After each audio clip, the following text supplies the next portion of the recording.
You ever notice the more useful you try to be, the more the government starts treating you like you just won a game show? Congratulations, you've earned more money this year, and as your prize, you owe us more of it.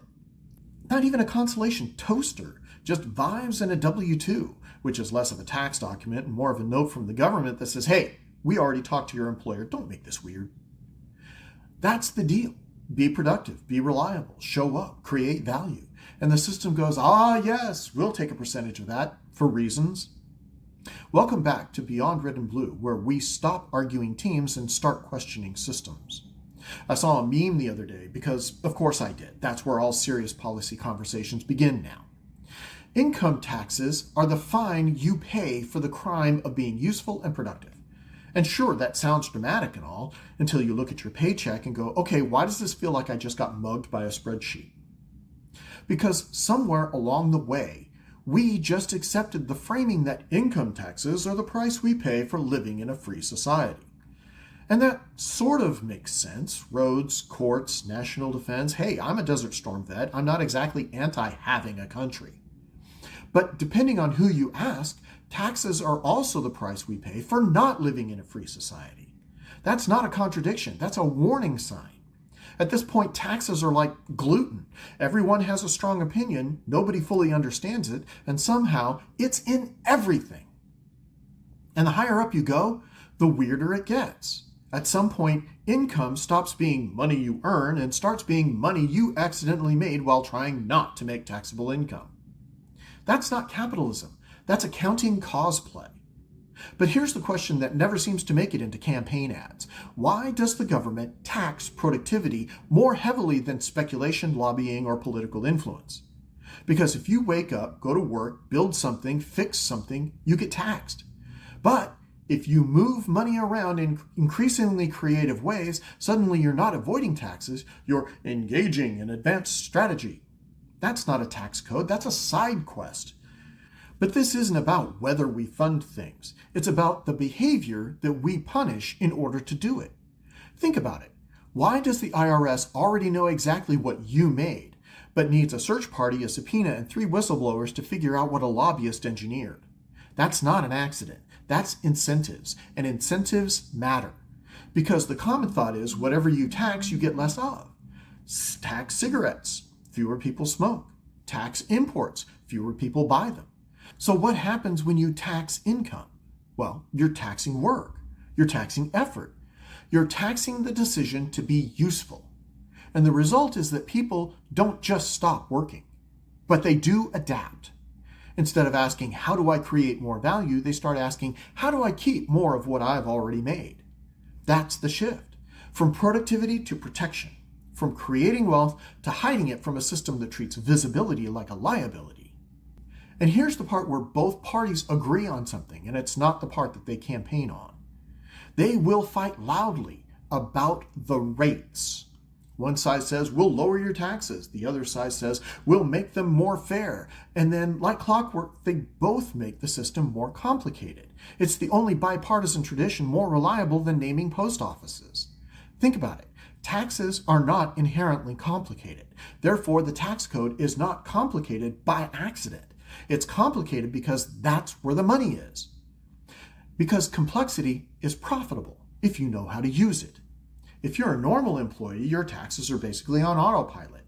The IRS knows what you made. Your employer knows what you made. TurboTax knows what you made. Your mom somehow knows what you made.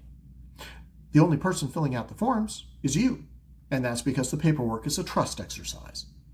But if your income comes from capital structures, depreciation schedules, carried interest, or 12 layers of LLCs registered in states that you've never visited, basically anything that requires the phrase, according to my accountant, now you're not paying taxes. You're negotiating with the tax code. You're playing taxes. Because complexity is where the magic happens. A simple system treats everyone the same. A complex system says, well, it depends. And it depends is where lobbyists buy vacation homes. That's how you end up with a system where 2 people can earn the same amount of money, but one pays significantly less because they had access to better advice, better timing, better connections, or a guy whose entire job is translating English into legally not income. At that point, it's not a tax system anymore, it's a puzzle. And the prize for solving it is not paying for the puzzle. This is where incentives kick in, because taxes don't just collect revenue, they shape behavior. They tell people what's smart. So what happens when you tax productive activity like wages, salaries, and small business income at a predictable, unavoidable rate, but treat all other kinds of income like a choose-your-own-adventure novel? You get exactly what we have. Working overtime, that's taxable. Starting a small business, also taxable.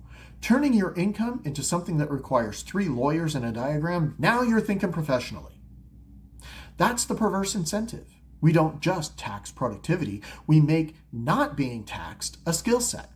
And guess who gets good at that skill set? Not the guy working double shifts, not the teacher, not the mechanic, the people who can afford to play the game. The guy with a guy who has a guy. So when libertarians say no taxes on productivity, people generally hear, oh, so no government. Because we're trained, like performing SEALs, to go to the opposing extreme whenever we hear something that conflicts with our conditioned understanding. But that's not it at all. What we mean by no taxes on productivity is stop funding the government by penalizing the exact behavior that you want more of. Because there are alternatives. You can tax consumption instead of income. You can simplify structures so that people actually understand what they owe. You can build systems where the rules apply broadly instead of selectively. Are those perfect? No. But right now, you've got a system where filing your taxes feels like being violently audited by a Sudoku puzzle. Now let's talk fairness, the real kind, not the campaign speech version. Because right now, it's not just about how much you make. It's about how complex your financial life is and whether you can afford someone to explain it to the IRS in Latin. A fair system should do 3 things. Treat similar income similarly, be understandable without a CPA and a legal team, and be applied equally regardless of influence. We fail at all 3. And this isn't just rich versus poor. That's too simple. This is plugged in versus not plugged in. Because the real advantage isn't just money, it's access. Access to people who understand the code, to people who can change the code, and to people who definitely did not file their taxes using free software while stress eating pretzels. And when people don't understand how something works, they can't hold it accountable, which is incredibly convenient if you're the one spending the taxpayers' money. So why doesn't anyone fix it? Ah, young Padawan, much to learn you have. This system is doing exactly what it was built to do. Complexity isn't a bug, it's a feature with a lobbying budget. Think about the incentives for politicians. A simple system means no special carve-outs, no targeted favors, no accidentally writing a 2,000-page bill that benefits exactly 3 donors and a yacht club.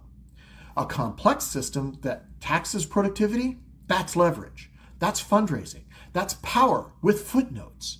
It rewards navigation, hides complexity, and then gets us to argue about whether the problem is 22% or 28%.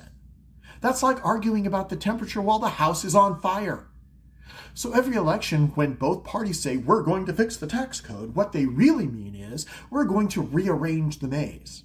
Now look, I pay income taxes, I pay property taxes. I'm not freelancing this opinion from a yacht. I don't have a shell company in the Caymans. I've got a job, I get a paycheck, I'm in the same system, looking at the same deductions, wondering if I qualify as a dependent of my own frustration. And every 2 weeks, I get a reminder that the government is extremely efficient when the money is easy to find. Which raises a question, why is the system airtight when it comes to wages, but suddenly develops interpretive flexibility when the money gets creative? Here's the part that no politician really likes. A simple system would fix a lot of this. Not perfectly, but dramatically. And that's exactly why it's so hard to pass, because simplicity doesn't change the math. It changes who has the advantage. So maybe the real question isn't how much should we tax people who work? Maybe it's why are we treating work like the most convenient thing to tax instead of the most important thing to encourage? This isn't really about whether taxes are good or bad. It's about what the system rewards and what it punishes.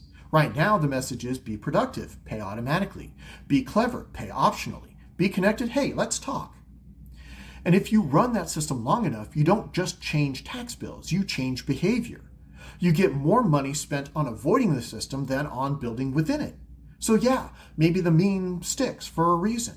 Not because productivity is a crime, but because it's the one thing in this system that gets treated like an open and shut case. And if we actually care about fairness, simplicity, and accountability, then the question isn't how much should we tax? It's why does the system reward people who are best at hiding from it? Because if climbing the corporate ladder costs more at every step, don't be surprised when people stop climbing and start looking for the elevator. Or better yet, start lobbying to install one.